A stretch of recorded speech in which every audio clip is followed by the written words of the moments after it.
వీళ్ళు దేవుని నామాన్ని మహిమపరచడం ఎట్లాగో బాగా చెప్తుంది.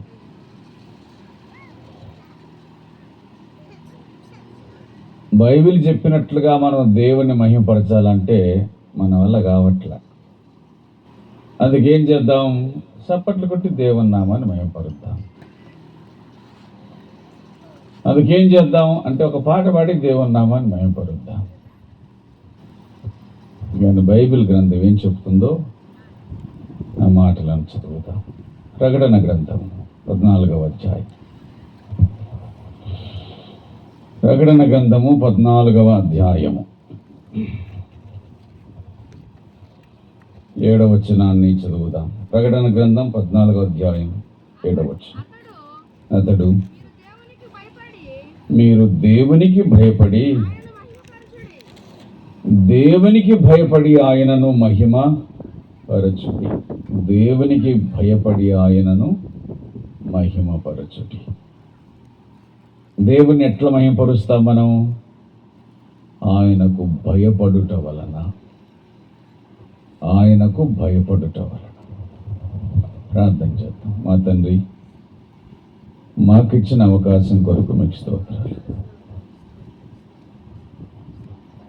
చదవబడిన వాక్య భాగ ప్రకారంగా మమ్మల్ని నడిపించి మాకు అవసరమైన సందేశాన్ని దయచేయి. ఈ వాక్యాన్ని శ్రద్ధతో వినగలిగిన హృదయము, అంగీకరించగలిగిన మనస్సు, ఆచరించగలిగిన స్థితి మాకిచ్చి మీరు మహిమను పొందండి. క్రీస్తు పేరిట వేడుకొనుచున్నాము తండ్రి, ఆమేన్. ఇక్కడ ఉన్న మనమందరం కూడా గుండెల మీద చేయిబెట్టుకొని నేను దేవునికి భయపడేవాడను అని చెప్పుకోగలిగితే ధన్యం. ప్రతి విషయంలో అది ఏదైనా కాని గాక నేను దేవునికి భయపడుతున్నాను అని చెప్పుకోగలిగితే నువ్వు ధన్యుడు. దేవునికి భయపడి నా నోరును అదుపు చేసుకున్నా, దేవునికి భయపడి నా కళ్ళను అదుపు చేసుకుంటున్నా, దేవునికి భయపడి నా ఆశలను అదుపు చేసుకుంటున్నా, దేవునికి భయపడి నేను పరిశుద్ధంగా బ్రతుకుతున్నాను అని నువ్వు చెప్పుకోగలిగితే ధన్యుడు. భక్తి జీవితం అంటే దేవుని చుట్టూ తిరగడం కాదు. భక్తి జీవితం అంటే ఏదో మారు మనస్సు, పాపక్షమాపణ అంతటితో ఆగిపోవటం కాదు. అడుగడుగునా మనిషి నిండా దేవుని భయము ఉండుట, అది భక్తి జీవితం. దేవుని భయం కలిగిన వాడు ఏ విధంగా ప్రవర్తిస్తాడు అనగా అతని జీవితమే ఒక గొప్ప మాదిరి. నేను దేవునికి భయపడేవాడను అని అన్నాడే. ఎట్లా భయపడ్డాడు దేవునికి? దేవునికి భయపడేవాని గుణం, లక్షణం ఏ విధంగా ఉంటుంది? 39వ అధ్యాయం, ఆదికాండం 39వ అధ్యాయం 9వ వచనం. నేను ఎట్లింత ఘోరమైన దుష్కార్యమును జరిగించి దేవునికి విరుద్ధంగా పాపమును కట్టుకొందును అని అన్నాడు. దేవునికి భయపడే వారి నోట్ల వచ్చిన మాట ఏమిటంటే, నేను ఈ దుర్మార్గాన్ని చేయను, నేను ఈ పాపం చేయను, నేను చచ్చినా సరే నా దేహంతో నేను దేవునికి విరుద్ధంగా ప్రవర్తించాను. అది దేవుని భయము కలిగిన వాని యొక్క లక్షణం. నేను పరిశుద్ధంగానైనా చచ్చిపోతా కానీ పాపం చేసి బతకను. అది దేవునికి భయపడేవాని లక్షణం. మనుషులున్నారని దేవునికి భయపడటం కాదు. తప్పు చేస్తే దేవుడు శిక్షిస్తాడని భయపడటం కాదు. అసలు జీవితమే దేవుని భయంతో నిండి ఉండడం, అది దేవుని భయం.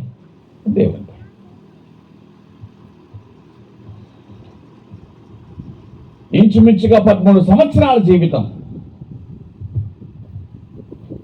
అప్పటికి అతని వయసు బహుశా 27 సంవత్సరాలు ఉండవచ్చు. మంచి యవనములో ఉన్నటువంటి వాడు. తల్లిదండ్రులు లేరు, ఆదరించేవాళ్ళు లేరు, దండించేవాళ్ళు లేరు. తనను పట్టించుకునేవాళ్ళు లేరు. తనకంటూ ఎవ్వరూ లేని దేశం అది.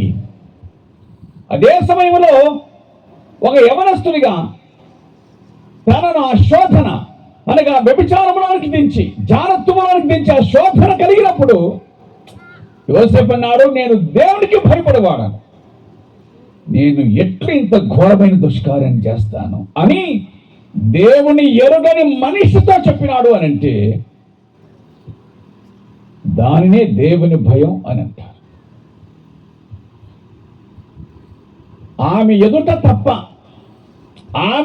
తప్ప లోకమంతటి దృష్టిలో అనగా ఆ ప్రజలందరి దృష్టిలో యోసేపు నేరస్తుడు, పాపాత్ముడు.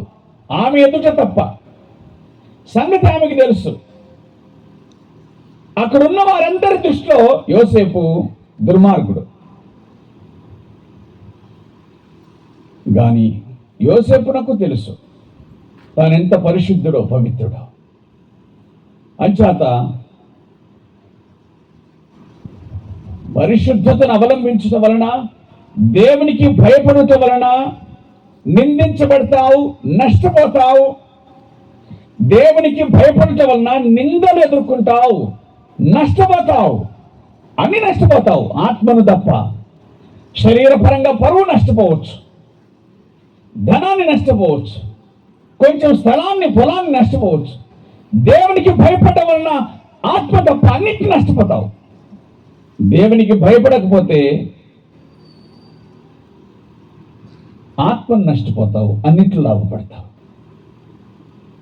యోసేపు తన ఆత్మీయ జీవితంలో ఎంతో సంతోషంగా, ఆనందంగా, ధనవంతుడిగా కనిపించినాడు. దాసుడే గాని భక్తిలో ధనవంతుడు. వారి ఇంటికి దాసుడు కానీ పాపానికి దాసుడు కాదు. దేవునికి భయపడిన జీవితం అది. దేవునికి భయపడిన జీవితం. ప్రియులారా, యవనస్తులారా, ఈనాటి పరిస్థితి ఏమిటి అని అంటే యవనస్తులు దేవునికి భయపడటం లేదు కాబట్టి ఇంకెవరికి భయపడరు. దేవునికి భయపడిన వాడు తల్లిదండ్రులకు ఎందుకు భయపడతాడు? దేవునికి భయపడిన వారు సమాజానికి, పెద్దలకు ఎందుకు భయపడతారు? దేవునికి భయపడిన వాడు ఎవరికి భయపడడు. భయపడినట్లుగా కనిపించిన నటించడమే కానీ వాస్తవంగా భయపడడం మాత్రం కానే కాదు. ఈనాటి సమాజంలో సమాజానికి మేలు చేయవలసిన యవనస్తులు సమాజానికి బరువుగా మారిపోయినారు. కారణం ఏమిటంటే దేవుని భయం లేదు. అన్ని జనుల సంగతి అటు ఉంచండి, మన సంగతే ఆలోచించండి. అసలు స్కూలుకు పోయేవాడు బాగా చదివి ప్రయోజకుడైతే, స్కూలుకు పోయేవాడు బాగా చదివి ఉద్యోగస్తులు అవుతూ ఉంటే, స్కూలుకు పంపించని తల్లిదండ్రులు కూడా తమ పిల్లలను స్కూలుకు పంపించడం మొదలు పెడతారు. అసలు ఈ స్కూలుకు వచ్చినోడే వీడికే చదువు రాకుండా వీడే మొద్దోడైతే ఇంకా అవతలోడు ఏం పంపిస్తారు? అట్లాగే ఉంది మన పరిస్థితి. మనకే దేవుడి భయం లేకుండా పోయింది. మన పిల్లలు దేవునికి భయపడట్లేదు. విచారకరమైన సంగతి, విచిత్రమైన సంగతి ఏమిటనగా మన ఇంట్లో మన శత్రువులు పెరుగుతూ ఉన్నారు. వాస్తవానికి మన శత్రువులు మన ఇంట్లో ఉండరు, కానీ మన శత్రువులు మన పిల్లల రూపంలో మన ఇంట్లో పెరుగుతున్నారు. మనం మటన్ పెట్టి, చికెన్ పెట్టి వాళ్ళని సాకుతున్నాం. దేవునికి భయపడిన వాడు తల్లిదండ్రులకు శత్రువే, దేవునికే కాదు, తల్లిదండ్రులకు శత్రువే. దేవుడి భయం లేదు. ప్రార్థనకు రావట్లేదా? కొందరు రావట్లేదు, కొందరు వస్తున్నారు. రానోనికి భయం లేదు, వచ్చినోడికి భయం లేదు. వచ్చినోడు మనుషుల కోసం వస్తున్నాడు, రానోడే యథార్థవంతుడు కూడా.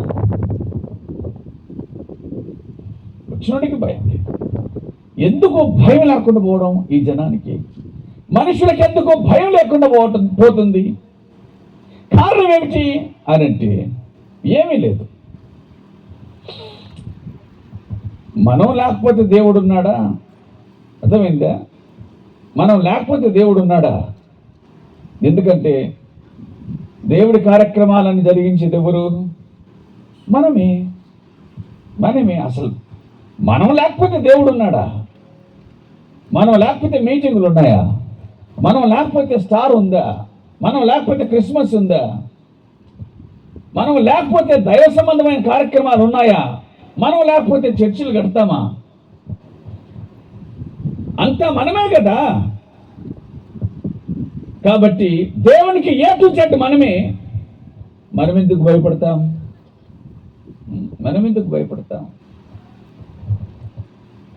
ఆయన పుట్టినాడని క్రిస్మస్ చేసేది మనమే, ఆయన చచ్చిపోయినాడని గుడ్ ఫ్రైడే చేసేది మనమే, ఆయన తిరిగి లేపి ఈస్టర్ చేసేది మనమే, అన్ని మనమే. మనం లేకపోతే ఇవన్నీ జరుగుతాయా? జరగవు. కాబట్టి మనం ఎందుకు ఆయన భయపడతాం? వాస్తవానికి ఆయన లేకపోతే మనం లేవు అని అనుకుంటాం. ఆయన లేకపోతే మనం ఎక్కడ ఉన్నాం అనే మాటలు మనం వింటుంటామే. అదంతా పై మాట. మనం లేకపోతే ఆయన లేడు. ఎందుకంటే ఈ కార్యక్రమాలను ఎవరు జరిగిస్తారు? మనం లేకపోతే. అసలు మనం లేకపోతే ఆయన సేవ చేసేది ఎవరు? అందుచేత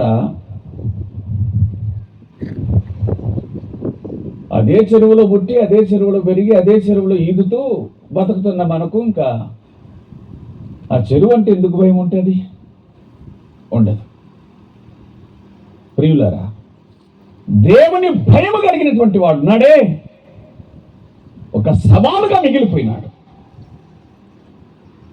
ఏమిటా సవాలంటే, నేను ఎట్లింత ఘోరమైన దుష్కార్యమును జరిగించి దేవునికి విరుద్ధంగా పాపం కట్టుకొందును అని అన్నాడు. ఇప్పుడు యవనస్తులు ఈ పాపం కోసం పాకులాడుతూ ఉన్నారు. వయసు చిన్నదే, కానీ పాపంలో బ్రతికే వాళ్ళు చాలా మంది ఉన్నారు. వివాహం అయిందా కాలేదనే తేడా కూడా నాకుండా పోయింది. వివాహమైన వారు అట్లాగే బతుకుతున్నారు, కానీ వారు దానికోసం పాపం కోసం ప్రాకులాడుతూ ఉన్నారు. అటువంటి సమాజంలో ప్రస్తుతం మనం బ్రతుకుతూ ఉన్నాం. భక్తి లేదని కాదు, భయం లేదు. దేవుడి భయం లేదు.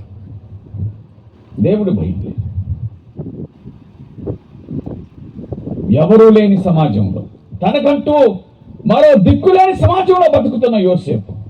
పాటలు లేవు, ప్రసంగాలు లేవు, సీడీ లేవు, క్యాసెట్ లేవు, యూట్యూబ్ లేదు, ఒక పాట విందామంటే లేదు, ఒక మెసేజ్ విందామంటే లేదు.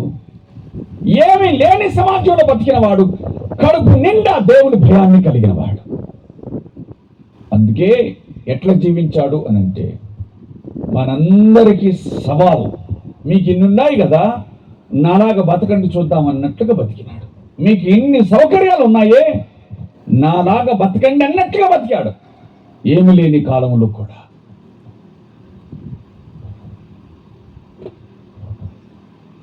నేను ఎట్లంత ఘోరమైన దుష్కారం జరిగించి దేవునికి విరుద్ధంగా పాపం కట్టుకుందును అన్నాడు. దేవుని భయము కలిగిన వాడు పాపము నుంచి పారిపోతాడు. దేవుని భయం కలిగిన వాడు పాపము నుంచి పారిపోతాడు.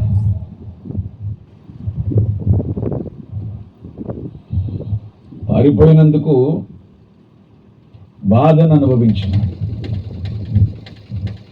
కానీ దుఃఖపడలేదు.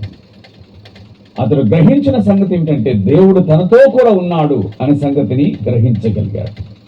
దేవుడు తనకు తోడుగా ఉన్నాడు, దేవుడు తనతో కూడా ఉన్నాడు అనే సంగతిని అతడు గ్రహించగలిగాడు. ప్రియులారా, దేవుని వాక్యం అని చెప్తున్న సత్యం.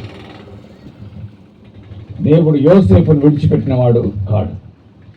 తన యందు భయభక్తులు కలిగి జీవించేవారు చిన్నలైన పెద్దలైన దేవుడు వారిని ఆశీర్వదించును. దేవుడు ఎవరికి రుణస్థుడు కాడు. పిన్నలనేమి పెద్దలనేమి తన యందు భయభక్తులు కలిగిన వారిని యెహోవా ఆశీర్వదించును. ఆయన ఎవరికి రుణస్థుడు కాడు.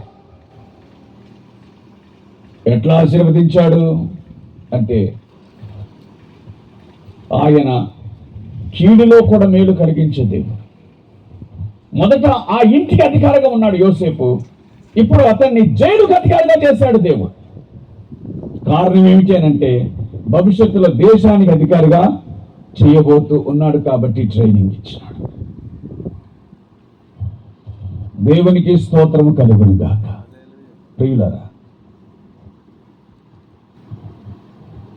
తన యందు భయభక్తులు కలిగిన యోసేపును గూర్చి ఫరో ఇట్లన్నాడు. 41వ అధ్యాయం 36వ వచనములో 38వ వచనములో, ఇతని వలె దేవుని ఆత్మ గల మనిషిని మనము కనుగొనగలమా? మన రాజ్యమంతటిలో కూడా ఇటువంటి వాడిని ఒకరిని మనం చూడగలమా? అసంభవం. అది ఎందుకు అసంభవం? అతడు దేవుని యందు భయభక్తులు కలిగిన వాడు.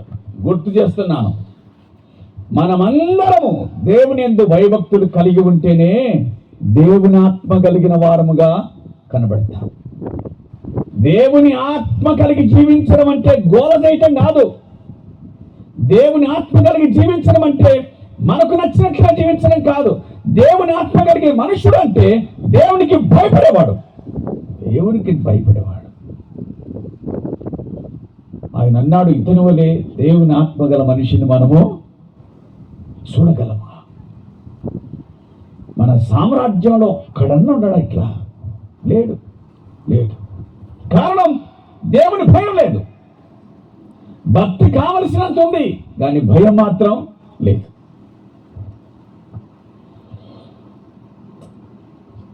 దేవుడు యోసేపును ఆ దేశానికి ప్రధానమంత్రిగా చేశాడు. యోసేపు ప్రధానమంత్రి అయినటువంటి అతని సమయంలో వయస్సు 30 సంవత్సరాలు. వినండి, ఏ దేశానికి బానిసగా వెళ్ళాడో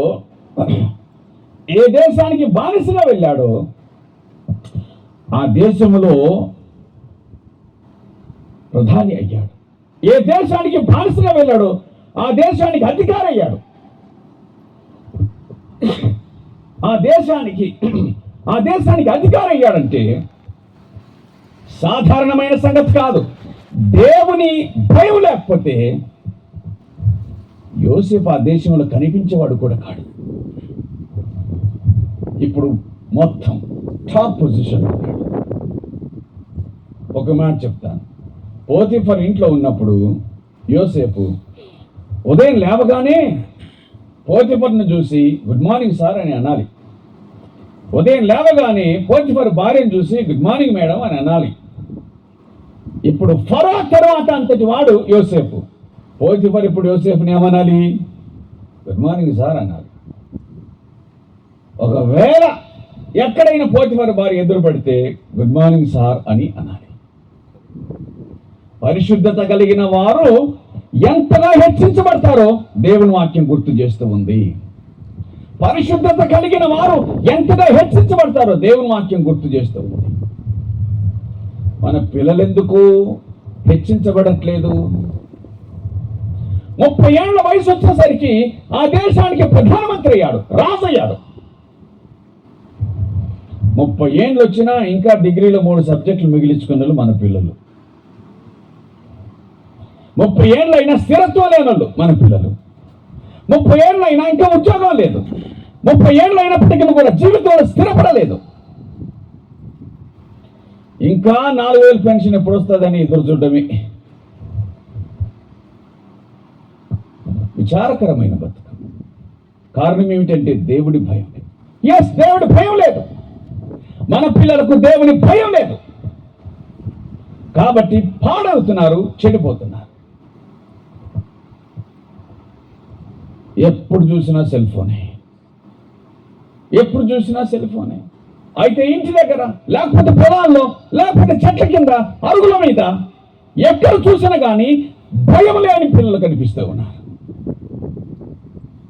వాళ్ళు సమాజానికి, తల్లిదండ్రులకు ఏం ఉపయోగపడతారు? ఏం ఉపయోగపడరు. ఒకడన్నా ఉన్నాడా మనలో? ఒక కలెక్టర్ అని ఉన్నాడా మనలో? ఎవడైనా ఒక కలెక్టర్ అని ఉన్నాడా? చూద్దామంటే కండక్టర్లే కావడం వల్ల ఇంకా కలెక్టర్లు ఏమవుతారు?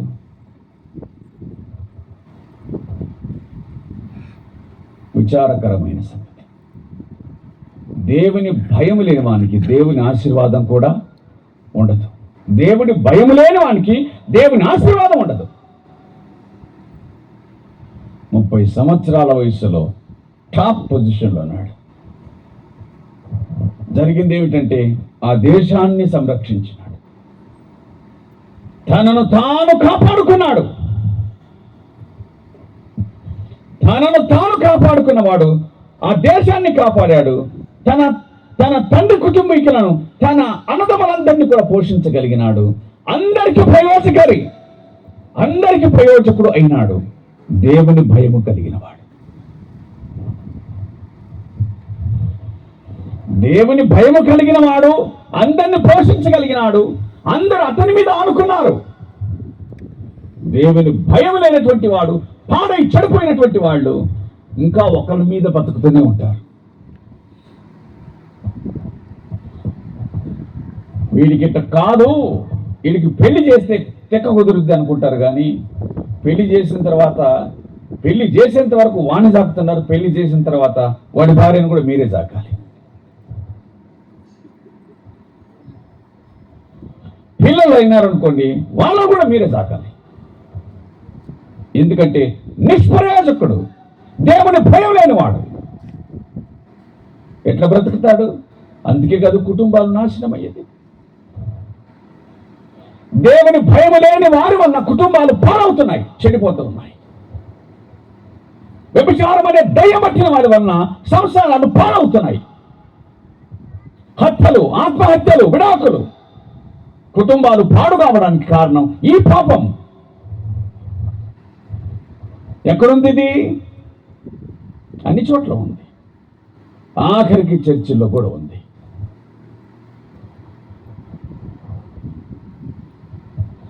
దేవునికి భయపడుట వలన మహిమ, దేవునికి భయపడుట వలన మహిమ. పిన్నలనేమి పెద్దలనేమి తన యందు భయభక్తులు కలిగిన వారిని యెహోవా ఆశీర్వదించు. దేవుని భయము కలిగిన వాడు పాపము నుంచి పారిపోతాడు. దేవుని భయము కలిగిన వాడు శ్రమ పడతాడు. దేవుని భయము కలిగిన వాడు ఉన్నత స్థానములో ఉంటాడు. దేవుని భయము కలిగిన వాడిని దేవుడు విడిచిపెట్టాడు. దేవుని భయము కలిగిన వాడిని దేవుడు ఆశీర్వదిస్తాడు. ఆయన ఎవరికి రుణస్తుడు కాదు. దేవుని భయం లేని వాడే పాడయ్యేది, పాడు చేసేది. ఇలాగున్న దేవుని భయము కలిగినటువంటి మరొక వ్యక్తిని గురించి దైవ గ్రంథం మనకు గుర్తు చేస్తూ ఉంది. ఆదికాండం 22వ అధ్యాయం, ఆదికాండము 22వ అధ్యాయం 12వ వచనాన్ని చదువుదాం.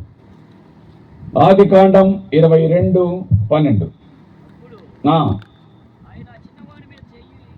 అప్పుడు ఆయన చిన్నవాని మీద చెయ్యి వేయకము, అతన్ని ఏమీ చేయకము, నీకు ఒక్కడైన నీ కుమారుని నాకియ వెనుదీయనందువలన నువ్వు దేవునికి భయపడుచున్నావు.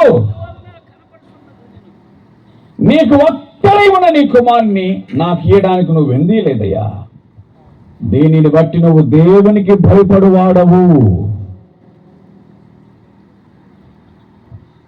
మొదటిగా ఒక వ్యక్తి ఇట్లా అన్నాడు, నేను దేవునికి భయపడువాడను అని అన్నాడు. అంటే తనను గురించి తాను చెప్పుకున్నాడు. మంచిదే, తనను గురించి తాను సాక్ష్యం చెప్పుకోవటం మంచిది. ఇప్పుడు ఏమన్నాడు అని అంటే, దేవుడే అబ్రహాముతో మాట్లాడుతూ ఇట్లా అన్నాడు. ఏమన్నాడు? నువ్వు దేవునికి భయపడువాడవు, దేవునికి భయపడువాడవు. దేవునికి భయపడువాడు. 22వ అధ్యాయం మొదటి నుంచి సంగతులు మనకు తెలుసు. అబ్రహాం అని అనగానే చిత్తం ప్రభువా అని అన్నాడు. 120 సంవత్సరాల వయసు ఉంటుందని అనుకుందాం. అంత వయసులో కూడా అబ్రహామాను పిలువగా చిత్తం ప్రభువా, చిత్తం ప్రభువా, చిత్తం ప్రభువా. ఏమి భయం అండి దేవుడు అంటే. వయసుతో నిమిత్తం లేదు. చిత్తం ప్రభువా, నువ్వు ఏం చెప్పినా చేస్తాను ప్రభువా. నీ కుమారుణ్ణి నాకు బలిగా అర్పించంటే తప్పకుండా. ఏం ఫీలింగ్స్ లేవు, సెంటిమెంట్స్ లేవు. ఎట్లా అప్పగించాలి, ఎట్లా అర్పించాలి, అవి ఏమీ లేవు. సాధారణంగా వెళ్ళాడు. పైగా దేవుడు చెప్పిన చోటికి వెళ్ళటానికి 3 రోజులు టైం పడుతుంది. ఈ 3 రోజులు అతనికి ఒక పరీక్ష సమయం. దేవునికి ఇవ్వాలనా, ఇవ్వకూడదా? అనేటువంటిది ఒక పరీక్ష సమయం.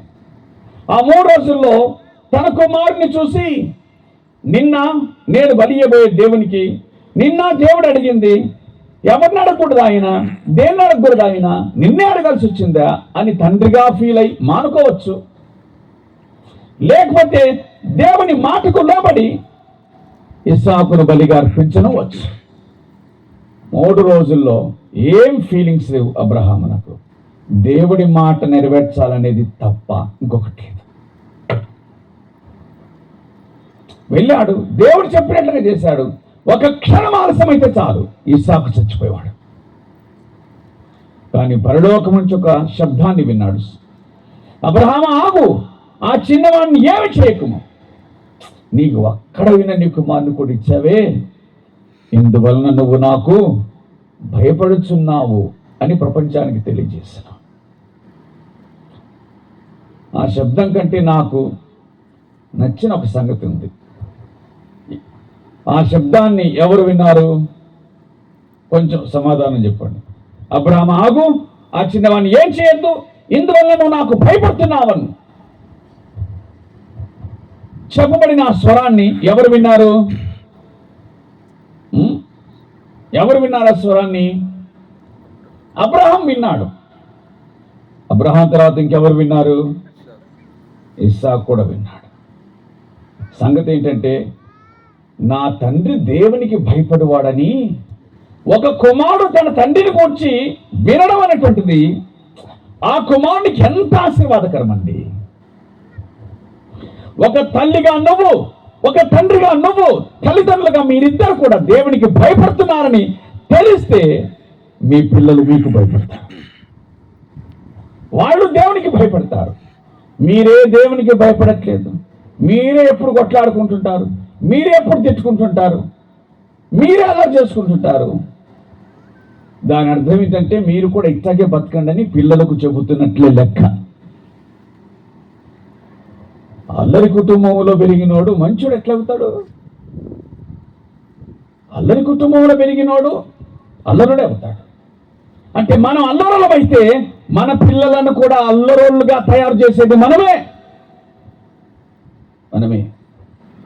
భయం లేని తల్లిదండ్రులు, దేవుడంటే భయం లేని తల్లిదండ్రులు, దేవుడంటే భయం లేని పిల్లలను వారు ఉత్పత్తి చేస్తారు.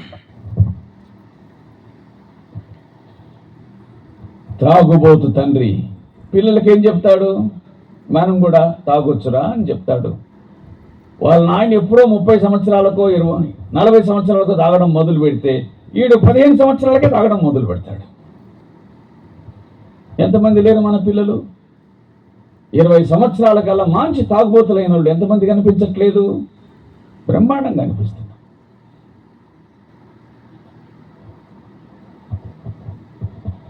మా వాడు తాగుబోతాయినయ్యా, వానికి పెళ్లి చేస్తే బాగా అవుతాడేమో అని పెళ్లి చేస్తే వాడు భార్యనైనా వదులుతాడు, కానీ తాగుడు మాత్రం వదలడు. ఎవరు నేర్పించారు వాడికి తాగడం? వాళ్ళయ్యే నేర్పించాడు. త్రాగుబోతు తల్లిదండ్రులు, తిరుగుబోతు తల్లిదండ్రులు తమ పిల్లలను కూడా అట్లాగే తయారు చేస్తారు. మీ పిల్లలు చెడిపోవడానికి నువ్వే కారణం. మేమేదో పాడైనాంలే అయ్యా, మా పిల్లలు బాగుంటే చాలంటే అట్లయితుంది. మీ పిల్లలకు దారి చూపేది నువ్వే. మనుషుడు ఏమి విత్తునో ఆ పంటనే పోయి. మీ పిల్లలకు దారి చూపేది నువ్వే.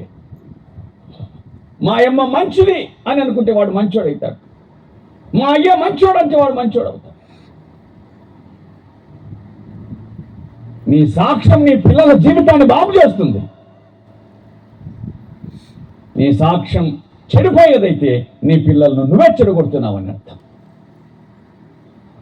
ఇస్సాకు బలిపీఠం మీద ఉండి స్వరాన్ని విన్నాడు. అబ్రహామా, పిల్లవాడిని ఏమి చేయొద్దు, నువ్వు నాకు భయపడు వాడవయ్యా. ఇంకేం విన్నాడు? నేను నిన్ను ఆశీర్వదిస్తా, నీ సంతానాన్ని ఆశీర్వదిస్తా, నీ సంతానపు వారు తమ పగవారి గవిని స్వాధీనపరుచుకుందరు అని దేవుడు సెలవిస్తే ఇస్సాకు వచ్చిన ధైర్యం ఏంటో తెలిసిన, అసలు ఇక భవిష్యత్తులో మాకు శత్రువే లేడు. వాళ్ళకు వాళ్ళు శత్రువు అయితే తప్ప దేవునికి దేవుడు మాత్రం వాళ్ళకు శత్రువునే పెట్టలేదు. ప్రతి శత్రువు మీద వాళ్ళకు విజయాన్ని ఆయన అనుగ్రహించినాడు. దేవునికి భయపడే వానికి శత్రువు లేడు. ఎందుకు లేడు అనగా ప్రతి శత్రువు మీద దేవుడు అతనికి విజయాన్ని అనుగ్రహిస్తాడు. దేవుని భయం తల్లిదండ్రులకు లేనందువలన పిల్లలు పాడవుతున్నారు. కాబట్టి ఇప్పుడు చదువురాని టీచర్ మన స్కూల్కి వస్తే ఇంకా పిల్లలు పాడగాక ఏమవుతారు? వాళ్ళకి ఎప్పుడు చదువు వస్తుంది? రాదు. సార్కే చదువు రాకపోతే పిల్లలకేం చదువు వస్తుంది? తల్లిదండ్రులు సరిగ్గా జీవించకపోతే పిల్లలకు మాదిరికరంగా ఎట్లుంటారు? లేదు.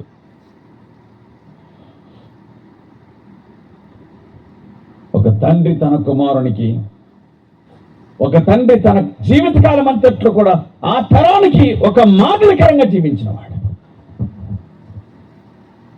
ఏం ఆశీర్వాదం?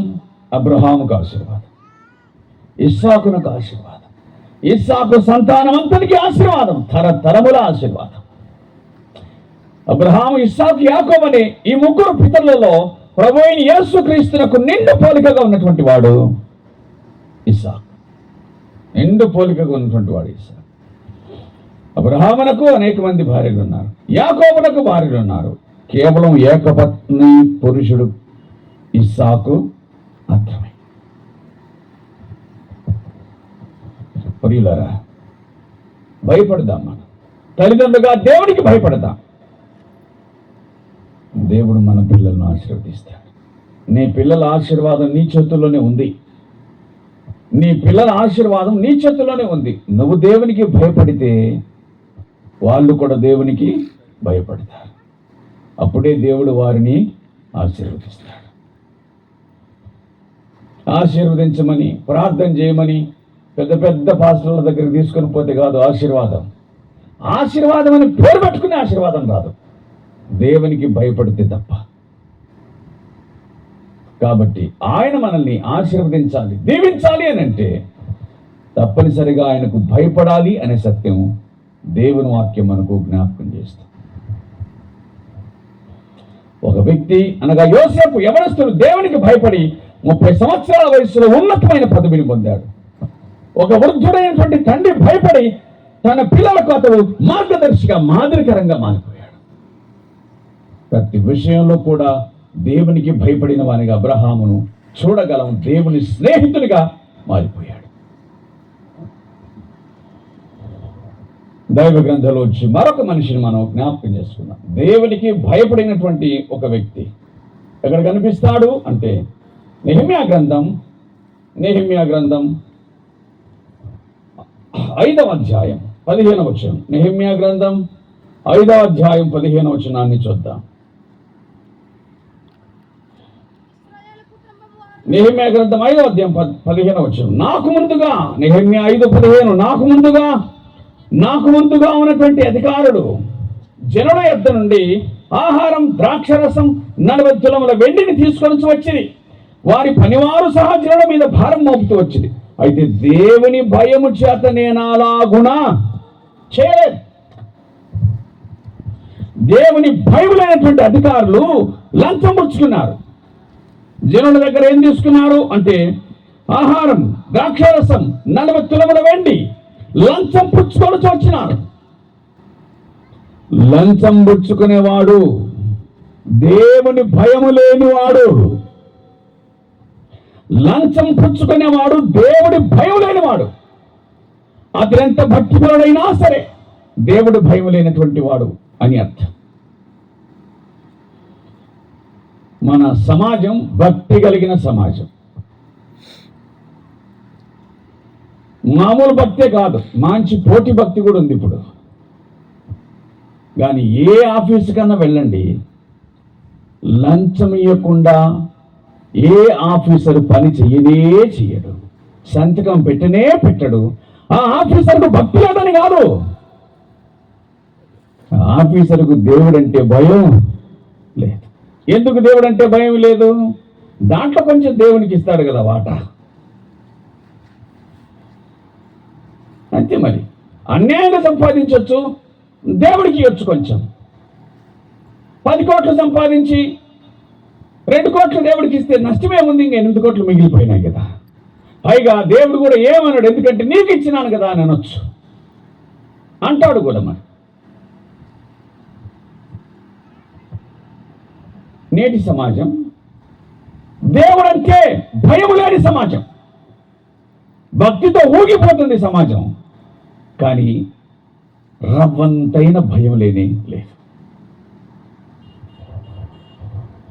ఏ ఆఫీస్కి పోయినా గూగుల్లో కొట్టి చూస్తే అత్యంత అవినీతి డిపార్ట్మెంట్ ఏమిటంటే రెవెన్యూ డిపార్ట్మెంట్.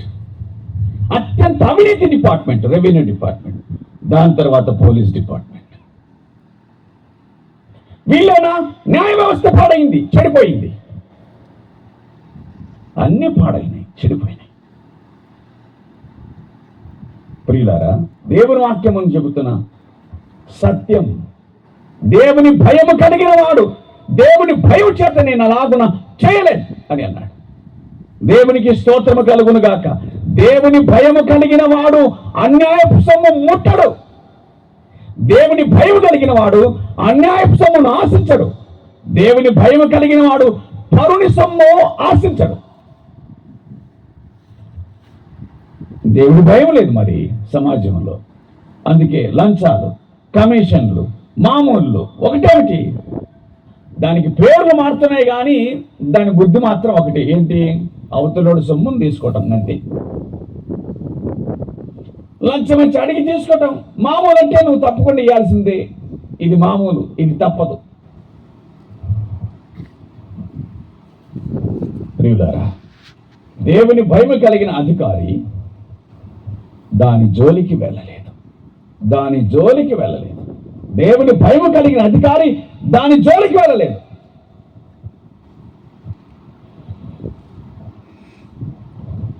మనలో ఎవరున్నారులే అయ్యా, మనమంతా కొంచెం పని చేసుకునే వాళ్ళం కదా. ఎవరో కొంతమంది మనలో ఉద్యోగస్తులు ఉన్నారు. అయినా అంత పెద్ద ఆఫీసర్లు లేరు కదా. ఎక్కువ శాతం మనోళ్ళు టీచర్లు. మంచిదే.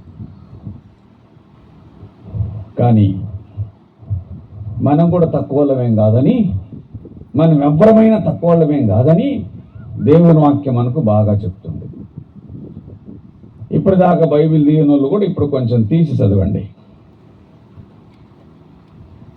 హెబ్రీ పత్రిక 13వ అధ్యాయం. హెబ్రీ పత్రిక 13వ అధ్యాయం 4వ వచనాన్ని చదవండి. వివాహం అన్ని విషయంలో ఘనమైనదిగాను పానుపు నిష్కల్మషమైనదిగాను ఉండవలెను. వేశ్యాసంగులకు వ్యభిచారులకు దేవుడు తీర్పు తీర్చును. అది హెబ్రీ పత్రిక 13వ అధ్యాయం 4వ వచనం. ఏమనుంది ఇక్కడ? వివాహము అని ఉంది. అది 4వ వచనం. 5వ వచనంలో ఏముంది? ధనాపేక్ష లేని వారై మీకు కలిగిన వాటితో తృప్తి పొంది ఉండండి అని వ్రాయబడింది. 4వ వచనంలో పెళ్లి, వివాహం. 5వ వచనంలో ధనాపేక్ష అని వ్రాయబడింది. 2000 ఏళ్ల కిందట పరిశుద్ధాత్మునికి ఆయన పరిశుద్ధాత్మను వ్రాయించినటువంటి మాటలు ఎంత గొప్పవి. ఆయన తన ముంజ్ఞానములో వ్రాయించినటువంటి మాట. 4వ వచనం వివాహం, 5వ వచనం ధనాపేక్ష. ఇంతకు వివాహంలో ధనాపేక్ష ఏంటో చెప్పండి. మౌనంగా మాత్రం ఉండదు.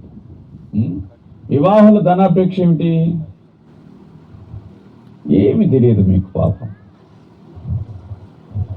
అసలు దాన్ని ఎప్పుడు అడగను కూడా అడిగిండరు, వినను కూడా వినుంటారు. వివాహంలో ధనాపేక్ష ఏంటది?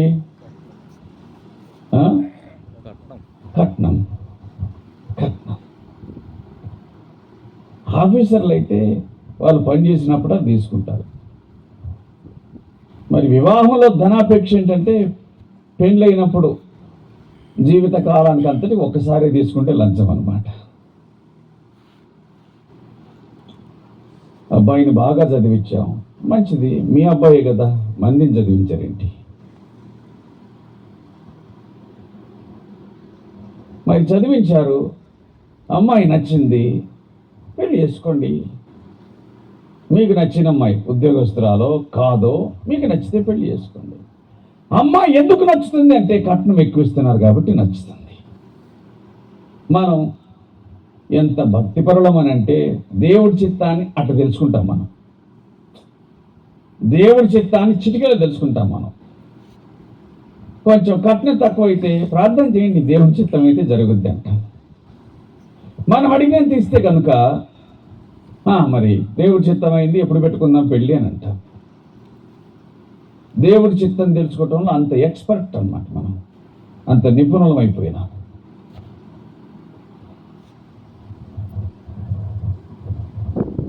విచారకరమైన సంగతి. మాది దర్శనం కలిగిన సంఘం అని చెప్పేటోళ్ళని విన్నాను. మాది వాక్యం అంటే ఇష్టపడే సంఘం, మాది పరిశుద్ధాత్మ కలిగిన, మాది క్రమం కలిగిన సంఘం. రకరకాలుగా తమ సంఘాన్ని గూర్చి గొప్పగా చెప్పుకునే వాళ్ళని గూర్చి విన్నాను, కానీ ఇంతవరకు మాది కట్నం తీసుకొని సంఘం అని ఒకడు చెప్పగా నేను వినలేదు. ఇంతవరకు మాది కట్నం తీసుకొని సంఘం అని ఒక్కడు చెప్పగా వినలేదు. కాబట్టి అర్థమైంది, అంతా ఉత్తది రూపాయి పదారణాలే. సంఘం ఏదైతేనేమి, ఒక ఆయన పెద్ద నాస్తికుడు అయినటువంటి వాడు, కమ్యూనిస్టులకు ఆయన మూల పురుషుడు. ఆయన ఇట్లా అన్నాడు. ఆయన కూడా లోకడ క్రైస్తవుడే, కానీ ఆ తర్వాత పెద్ద కమ్యూనిస్ట్ అయ్యాడు రష్యా దేశం. ఆయన ఇట్లా అన్నాడు, క్రైస్తవులలో చాలా సిద్ధాంతాలు ఉన్నాయండి, కానీ డబ్బు కాడ వాళ్ళందరి సిద్ధాంతం ఒకటే అని అన్నాడు. క్రైస్తవులలో చాలా సిద్ధాంతాలు ఉన్నాయి, కానీ డబ్బుల కాడ వాళ్ళందరి సిద్ధాంతం ఒకటే.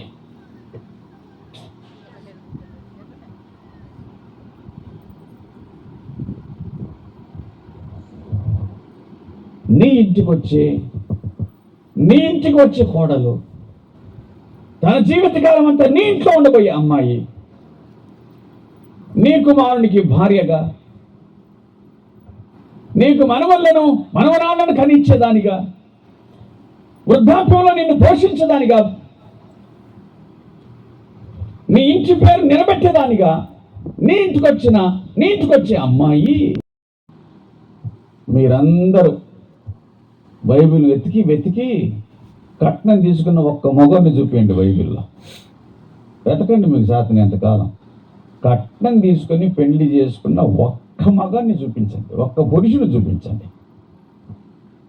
అందరు ఇచ్చిన వాళ్ళే కానీ తీసుకున్నాడు ఎవడు లేడు. ఇస్సాకు మొదలుకొని క్రీస్తు దాకా అందరు ఇచ్చిన వాళ్ళే. యేసు క్రీస్తు ప్రభు అయితే మన కోసం తన ప్రాణాన్నే పెట్టాడు. సంఘం నిమిత్తమై ఆయన తన రక్తమును కార్చాడు, తన ప్రాణాన్ని పెట్టాడు.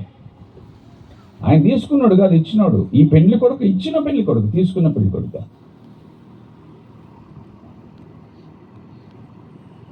మన తాతలను అడగండి, వాళ్ళు ఇచ్చినారో తీసుకున్నారో చెప్తారు. వాళ్ళు ఇచ్చారు, ఏమీ లేకపోతే కనీసం ఒక బస్తా వడ్లైనా ఇచ్చి పెళ్లి చేసుకున్నారు, ఒక బస్తా కందులైన ఇచ్చి పెళ్లి చేసుకున్నారు, ధాన్యం ఇచ్చి పెళ్లి చేసుకున్నారు, లేకపోతే 10 రూపాయలు ఇచ్చి అమ్మాయిని తెచ్చుకున్నారు. అందుకే ఆ కాలం పెద్దోళ్ళు ఇంత మీసాలు పెంచేటోళ్ళు అనమాట. ఎందుకంటే మేము కొనుక్కున్నామని చెప్పడానికి, మేము పురుషులం అని అనడానికి. ఇప్పటోళ్ళు దాన్ని తగ్గించినారు, మీసాలు తీసేసినారు, కొంతమంది అయితే అసలుకే తీసి పడేసినారు.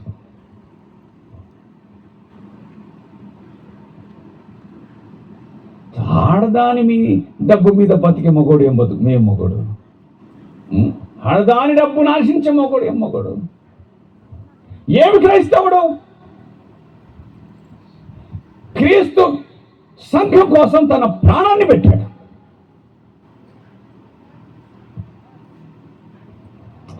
అమ్మాయి కొంచెం నల్లగుంది, ఒక 50,000 పెంచరాదు? 50,000 పెంచితే ఎరగైద్దా? అమ్మాయి గెంటుతుంది, 1,00,000 పెంచరాదు? పెంచితే ఏమైనా కాలు సరిగ్గా వచ్చిందా?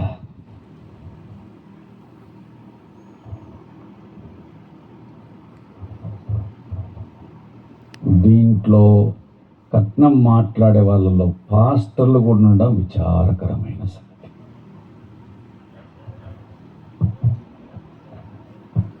పాస్టర్లు కూడా దేవుని దాసులు కట్నం మాట్లాడేవాళ్ళు.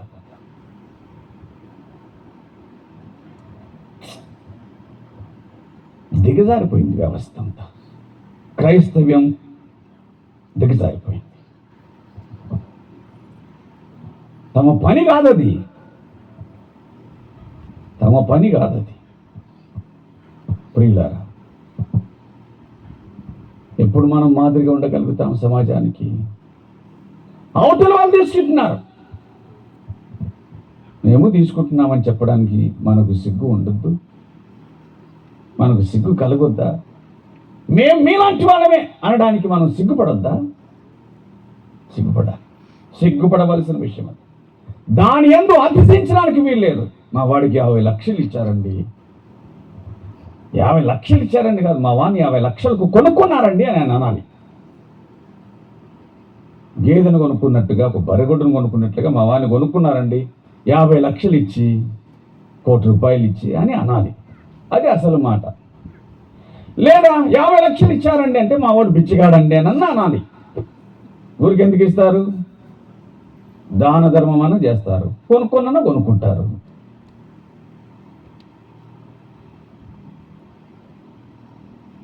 మనము సిగ్గుపడవలసిన విషయం ఎందు అతిశయించడం తగదు. రూపుమాపాలి. అయ్యా నువ్వు చెప్పినట్టు ఉంటే కనుక మా పిల్లలు పెళ్ళిళ్ళు అవుతాయా? ఇందుకోసమే కావడం లేదని రుజువు చెయ్యండి. అవును, మరి కావు. అవతలి వ్యక్తి నిజంగా క్రీస్తులు కలిగిన వాడైతే చేసుకుంటాడు. ధనం లేకపోతే వివాహానికి అనర్హులా? కట్నం లేకపోతే లేకపోతే పెళ్లికి అనర్హులా? దురాశ గర్భమును ధరించి అవతలి వాని సొమ్ము లాగాలి, ఈ కారణం చేత పీడించాలి. అదే కదూ దురాశ. దైవ గ్రంథం క్లియర్గా చెప్పింది, నీ పొరుగు వాంది ఏదైనాను ఆశించకూడదు. ప్రియులారా, దేవుని భయం ప్రాముఖ్యమైన సంగతి. దేవుని భయం. నేటి తరం దేవుని భయం లేని క్రైస్తవ్యం. అనేకులు దేవుని భయం లేని వాళ్ళకి బతుకుతున్నారు. ఇక దేవుని కార్యాలు ఏమి జరుగుతాయి?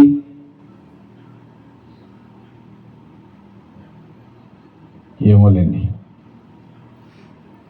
మా పెళ్ళి అయిపోయింది, మేము తీసేసుకున్నాం, ఇంకేమి ఈ ప్రసంగం మాకు కాదు, ఇంకా ఇప్పుడు కాబోయే వాళ్ళకే ప్రసంగం, మాకు కాదు ఆయన అనుకుంటున్నారా? కుదరదు. జక్కయ్య నిలబడి, ఇదిగో ప్రభా, ఎవరినంత నేను అన్యాయంగా తీసుకుంటే వానికి 4 ఇస్తూ ఉన్నాను అన్నప్పుడు యేసు ప్రభు అన్నాడు, నేడు ఈ ఇంటికి ఇచ్చింది తీసుకున్నోడే రక్షణ పొందినోడు.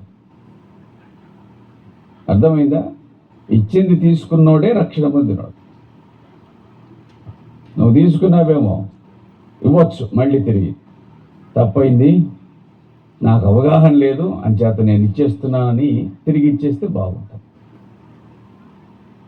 మా అత్తమామ చనిపోయినారయ్య అంటే మీ బావమద్దులో లేకపోతే మరదల్లో వదిన గారు ఉంటారు, మీ నాయన సొమ్మమ్మ ఇది అని తీసుకొని వాళ్ళ చేతిలో పెడితే వాళ్ళు ఇంకా సంతోషిస్తారు. క్రైస్తవ సాక్ష్యం అంటే అదే. మరి ప్రియులారా, దేవునికి భయపడడం అంటే సామాన్యమైన సంగతి కాదు. అడుగడుగున మన శరీరంలోని ప్రతి నరం అడుగడుగున దేవుని భయానికి కంపిస్తుంది. దేవుని భయము కలిగి ఉంటే. ఆఖరణ ఒక మాట చెప్తాను. లూకాసు వార్త 23వ అధ్యాయమునందు, లూకాసు వార్త 23వ అధ్యాయమునందు దేవునికి భయపడిన ఒక వ్యక్తి మనకు కనిపిస్తాడు. వారిద్దరు కూడా దొంగలు. సాధారణమైన దొంగలు కాదు, బందిపోటు దొంగలు అని వ్రాయబడింది. వారిద్దరిని యేసుక్రీస్తుతో కూడా సిలువ వేశారు. ఆ దృశ్యం ఎట్లా కనిపిస్తుంది అని అంటే, వారికంటే మించి ఈయన మధ్యన సిలువ వేయబడగా ఆయనే ప్రధానమైన నేరస్తుని వలె కనిపించాడు. రక్తసిక్తమైన దేహం, వల్లహూనమైన బాధను అనుభవించాడు. తలపై ముళ్ళ కిరీటం చేత మొత్తబడ్డాడు. దేహమంతా గోడా దెబ్బల చేత బాధను అనుభవించింది. ఆ ప్రియరక్షకుడు మన నిమిత్తమై శిలువలో శ్రమతో నొందుచు ఉండగా నిలువెల్లా రక్తసిక్తమైన దేహంతో నిండిపోయిన ఆయన ఒక రక్త ముద్దలాగా శిలువలో కనిపిస్తూ ఉంటే వేలాడదీయబడిన ఈ ఇరువురు నేరస్తులు ఆయనను దూషించడం ప్రారంభం చేశారు. ఎవరు దూషించినా, ఎవరు హేళన చేసినా, ఎవరు మాట్లాడినా ఆయన ఇలాగే అనడం ప్రారంభించాడు. తండ్రి, వీరేమి చేస్తున్నారో వీరెరగరు కనుక వీరిని అని అనడం మొదలుపెట్టాడు. ఆయన అనేక సార్లు అన్నాడు అని, అయితే ఆయన ఎన్నిసార్లన్నా ఒక్క మాట అన్నాడు కాబట్టి దాన్ని మొదటి మాటగా చేర్చారు. తండ్రి, వీరేమి చేస్తున్నారు వీరెరగరు కనుక వీరిని క్షమించు. ఆ మాట ఒక దొంగ జీవితాన్ని ఆలోచించేలాగా చేశాం. ఈయనను గురించి చాలా విన్నాం, కానీ ఈయన ఎవరిని ఏమి అనడే, క్షమించమని ప్రార్థిస్తూ ఉన్నాడే. ఈయన నిజంగా మెస్సియాని, ఈయన నిజంగా మెస్సియా. నేను దూషించినా ఏమనలేదు, అవతల వాడు దూషించినా ఏమీ అనలేదు, కింది వారు దూషించినా ఏమీ అనలేదు, దారిని వెళ్ళేవారు దూషించిన ఏమీ అనలేదు, సైనికులు హేళన చేసినా ఏమీ అనలేదు. ఏమీ అనకపోవడం ఏంటి? కనీసం అట్లా రాస్తే చచ్చిపోయే చీమ కూడా కుట్టి చచ్చిపోతుంది. ఏమి చేతకాని వాడు సైతం నోటి మాట చేతనైనా సరే తన అక్కసు తీర్చుకుంటాడు. ఈయన కనీసం నోటి మాట చేత కూడా ఏమనట్లేదే.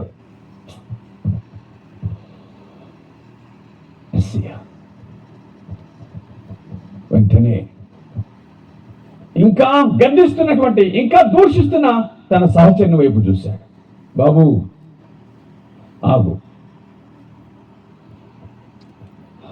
నేను నీతో కలిశాను, నేను నీతో పాటు తిరిగాను, నేను నీతో పాటు తిన్నాను, దొంగతనం చేశాం, పట్టుబడ్డాం, ఖైదీలమయ్యాం, ఇద్దరం కలిసి సిలువనెక్కాం, ఇద్దరం కలిసి దూషించాం, కానీ నేను మాత్రం కలిసి చావడానికి ఇష్టపడట్లేదు.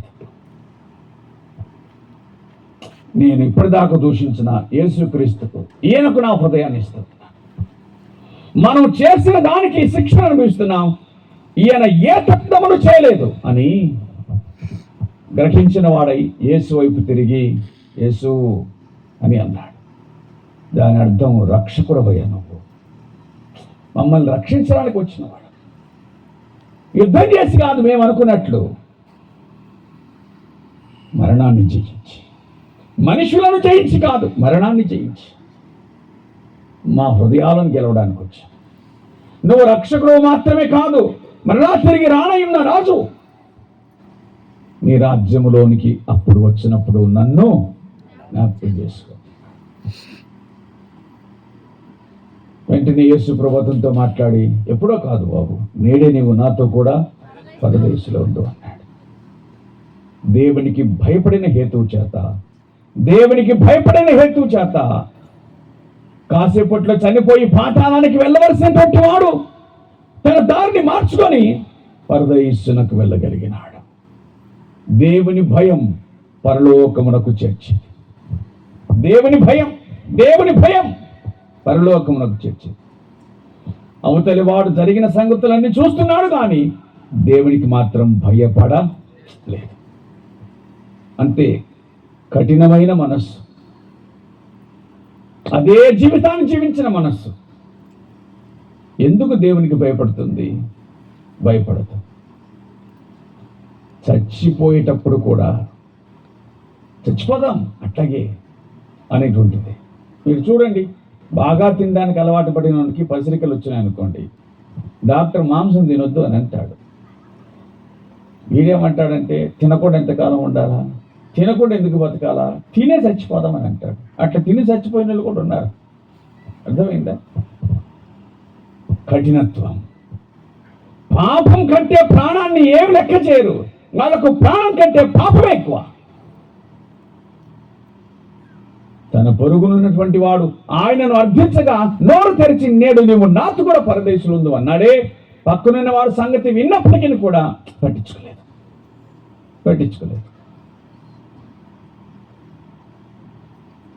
ప్రభు ముందు చనిపోయాడు. తర్వాత చనిపోయిన దొంగను ఆయన పరదేశానికి చేర్చుకున్నాడు.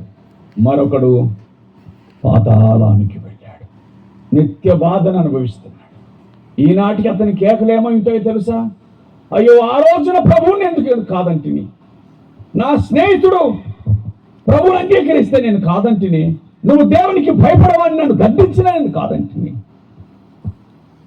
ఆ రోజు ఆ దినాన నేను ప్రభువుని స్వీకరించి ఉంటే నేను కూడా పరదేశానికి వెళ్ళి ఉండేవాడిని కదా అని ఈనాటికి విలపిస్తున్న అతని కేకలు మనకు వినబడాలి.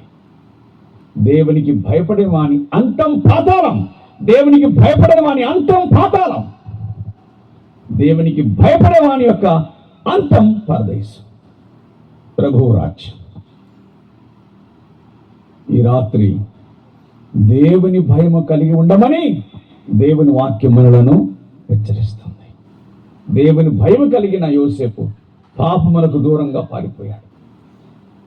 కాబట్టి దేవుడు అతన్ని దీవించి ఆ రాజ్యానికి రాజుగా చేశాడు. దేవుని భయము కలిగిన అబ్రహాం తన కుమారుని అప్పగించి తన కుమారుని ఆశీర్వాదమునకు తన ఆశీర్వాదమునకు కారకుడయ్యాడు. దేవునికి భయపడిన నెహెమ్యా అన్యాయపు సొమ్మును ఆశించకుండా మాదిరికరంగా నిలిచాడు. అతడు ఒక గొప్ప అధికారి అయ్యాడు. దేవునికి భయపడిన ఒక దొంగ అతడు పరదేశునకు చేరగలిగినాడు. దేవుని భయం అండి మన జీవితాలకు కావలసింది. ఈ రాత్రి దేవునికి భయపడి బ్రతకాలని నిర్ణయించుకుంటే నువ్వు ధన్యుడవు, ధన్యురాలవు. ఒట్టి నిర్ణయం చాలదు, త్యాగం చేయాలి. దేవునికి భయపడాలి అని అంటే చూపును త్యాగం చేయాలి, మనస్సును త్యాగం చేయాలి, ఆలోచనలను త్యాగం చేయాలి. అన్నింటిలో ఆయనే నిండి ఉండాలి. అది దేవునికి భయపడిన జీవితం. ఈ రాత్రి అటు జీవితాన్ని దేవునికి అప్పగిస్తే ఆయన రాజ్యంలో ఉంటావు. కాదు అనుకుంటే ఈ రాజ్యంలో సంతోషంగా ఉంటావు, కానీ లోకాన్ని విడిచిన తర్వాత నిత్య శిక్ష, బాధను అనుభవిస్తావు. తీర్మానం మాత్రం నీదే. ఆ మొదటి దొంగ రెండవాన్ని గద్దించి ఇప్పటికైనా దేవునికి భయపడవా అని అన్నాడు, హితబోధ చేశాడు. కానీ అతడు భయపడలేదు. యువతలి వాడు తన తీర్మానాన్ని తాను తీసుకున్నాడు, అవతలి వాని తీర్మానానికి తాను వదిలేశాడు. దేవునికి భయపడే తీర్మానాన్ని తీసుకొని దేవుడు రాజ్యానికి వెళ్ళాడు. దేవునికి భయపడని తీర్మానం తీసుకొని పాతాళానికి వెళ్ళాడు. ఇప్పటికి కూడా తీర్మానం నీదే. నువ్వంటూ తీర్మానం తీసుకుంటే దాని ప్రకారంగానే బ్రతకాల్సి ఉంటుంది. ప్రభువా, నా జీవితానికి అప్పగిస్తానని ప్రభువునకు జీవితాన్ని అప్పగించు. అందరూ తలలు వంచండి, ప్రార్థన చేద్దాం, ముగిద్దాం. దయచేసి అందరూ తలలు వంచండి, ప్రార్థన చేద్దాం, ముగిద్దాం. ప్రియులారా, ఈ రాత్రి వేళ దైవ సందేశాన్ని విన్నారు. సమాజంలో ఎక్కడ చూసినా భక్తి బండ్లకు కనిపిస్తుంది, కానీ దేవుడి భయం కాసింతైనా కనిపించట్లేదు. ఇదొక తీర్మానం. నువ్వు కేవలం భక్తి కలిగిన వాడివా లేక భయం కలిగిన వాడివా? నువ్వు భక్తి కలిగిన వాడివైతే నిష్ప్రయోజనం. నీ భక్తిలో దేవుడి భయం ఉంటే అది ప్రయోజనం. ఈ రాత్రి నువ్వు దేవునికి అప్పగించుకో. నిజమే తండ్రి, నేను భయము లేని వాడ, నా జీవితాన్ని అప్పగించుకో. నేను నీకు భయపడి జీవిస్తాను, నా జీవితాన్ని అప్పగించుకుంటాను. భయము లేని ఏ క్రియను కూడా నేను చేయను. నా జీవితంలో నేను నీకు భయపడతాను అని చెప్పి ప్రభువు నాకు జీవితాన్ని అప్పగించుకుంటే ఆయన ఆశీర్వదిస్తాడు, క్షేమాన్ని కలిగిస్తాడు. తీర్మానం మీదే, మీ మట్టుకు మీదే. కానీ ఎవరైనా ఈ సభలో ఈ మాటలు విన్న తర్వాత నా హృదయాన్ని నిజంగా నేను దేవుడికి ఇస్తున్నాను, నేను రక్షణ పొందాలనుకుంటున్నాను, నేను తీర్మానం చేసుకుంటూ ఉన్నాను, నేను దేవునికి భయపడి బ్రతకాలనుకుంటున్నాను అని మీలో ఎవరైనా నిర్ణయించుకుంటే ఈ దినాన తొలిసారిగా జీవితాన్ని ప్రభువునికి అప్పగించుకునే వారు ఎవరైనా ఉంటే అటువంటి వారు మాత్రమే మీ మీ కుడి హస్తాన్ని చూపించండి, ప్రార్థించండి. అందరూ తలలు వంచి కళ్ళు మూయండి. ఎవరే కానీ కళ్ళు తెరవవద్దు. మీ కళ్ళు మూసుకొని ఉండాలి, మాట్లాడొద్దు.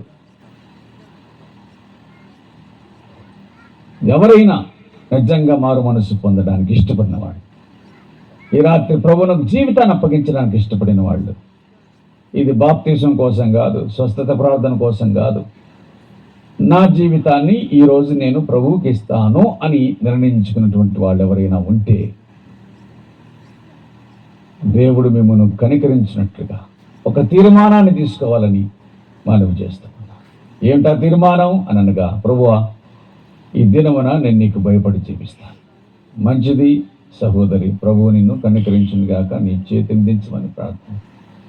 ఎవరైనా ఉంటే నాకు కనబడట్లేదు కానీ ప్రభువును ఈ రాత్రి వేళ నూతనంగా హృదయమందు తీర్మానం చేసుకుని ఆయన కోసం బ్రతకాలని నిర్ణయించుకున్న వాళ్ళు ఉంటే,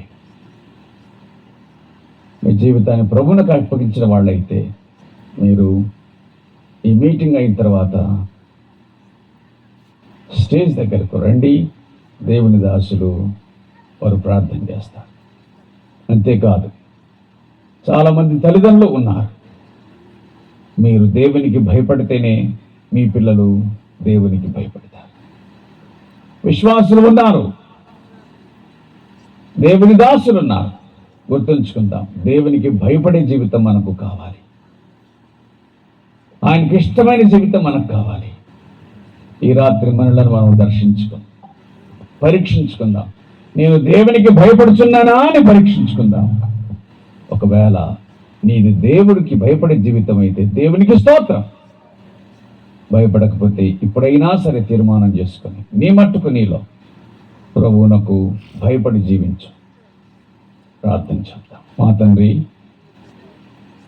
ఈ మాటలు విన్న ప్రతి ఒక్కరు, ప్రకటించిన నేను వ్యర్థులము కాకుండా, భ్రష్టులము కాకుండా మా జీవితాలను మీ వైపు మరలించి మహిమను పొందమని, మీకు భయము కలిగి మీకు భయపడి జీవించే జీవితాన్ని మాకిమ్మని, ఈ దినాన్ని ఆశీర్వదించి మాకిమ్మని, అనేకుల జీవితంలో ఈ దినపు ముగింపు వారి జీవితంలో ఆశీర్వాదానికి ప్రారంభమగినట్లుగా చేయమని అడుగుచు. రేపటి కోసం ఆయత్తం చేయము. భోజన పానాదులు, ప్రయాణాలు వీటన్నిటిలో సహాయించడం క్రీస్తు పేట వేడుకొనుచున్నాము తండ్రి. ఆమేన్.